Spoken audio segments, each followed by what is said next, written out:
Inside the walls of California's prison system, two of the most feared Hispanic gangs rose and clashed for decades. One calls itself La M, the Mexican Mafia. The other calls itself Nuestra Familia, our family.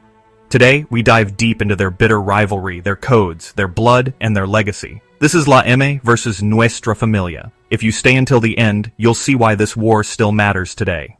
Hey everyone, welcome back to Gangster Chronicles. If you enjoyed my last videos on La M and Nuestra Familia, this is the showdown you've been waiting for. In this video, we'll explore how both gangs began, why they've been enemies for over half a century, their power struggle, and where they stand today. Make sure you hit like, subscribe, and ring the bell, because I've got more deep dives coming. Let's begin. La M and Nuestra Familia. To understand the war, we must begin at the roots. La M, the Mexican Mafia, was founded in 1957 inside Duell Vocational Institution in California by about a dozen incarcerated Hispanic gang members, led by Luis Huerobuff Flores. Their original goal? To protect Hispanic inmates from violence in prison. Over time, La M's grip grew stronger. They developed a ruthless reputation, strict rules, and a reach that extended outside prison walls. In contrast, Nuestra Familia emerged in 1965 at Soledad Prison in Northern California. Many of its founding members came from rural, northern communities, workers, farmers, smaller towns, who felt mistreated or dominated by gang networks from the south, La M's base. Importantly, as the Hispanic inmate population grew, they began to self-organize along regional lines, north versus south. That regional divide would become a central axis of conflict. In short, La M equals Southern California, city origin, earlier foundation. Nuestra Familia equals Northern California, rural roots, later response. That geographic and cultural tension set the foundation for a decades-long feud.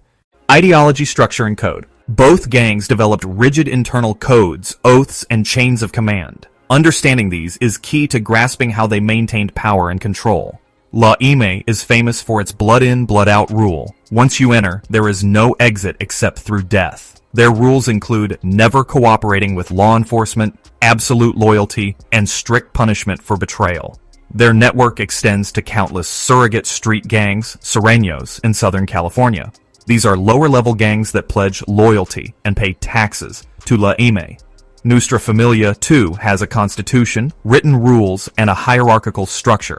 They use symbols, red bandanas, the number 14 or portoin because N is the 14th letter, and often images like a sombrero and machete. The NF also views loyalty as lifelong, forbids putting drugs, women, or money above the gang. These internal rules make them extremely disciplined, ruthless, and hard to infiltrate. The spark. Early conflicts.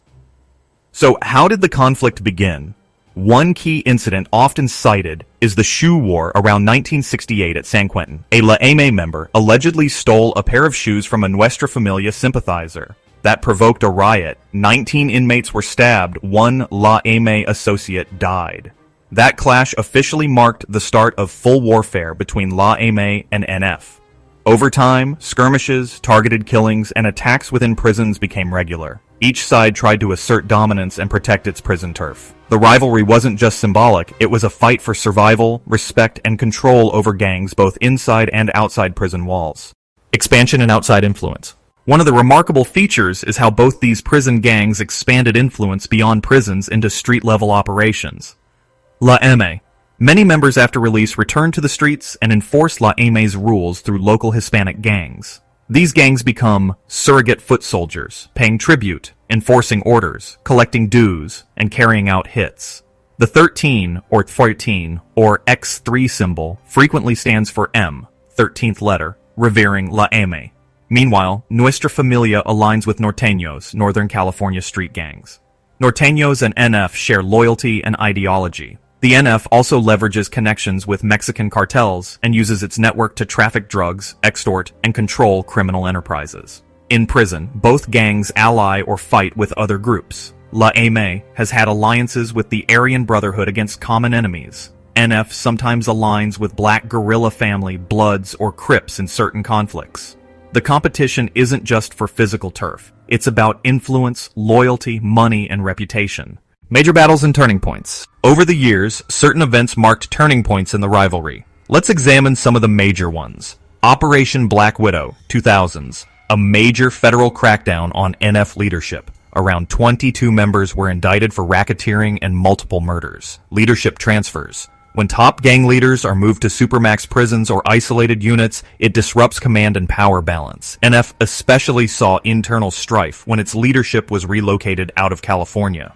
Law enforcement raids and indictments. Both gangs have had waves of arrests, which open vacuums, betrayals, and shifts in alliances. Notorious murders. For example, La Ime's first ordered hit outside prison, Alfonso Pachi Alvarez in 1971, ordered by Joe Pegleg Morgan as a punishment over a dispute.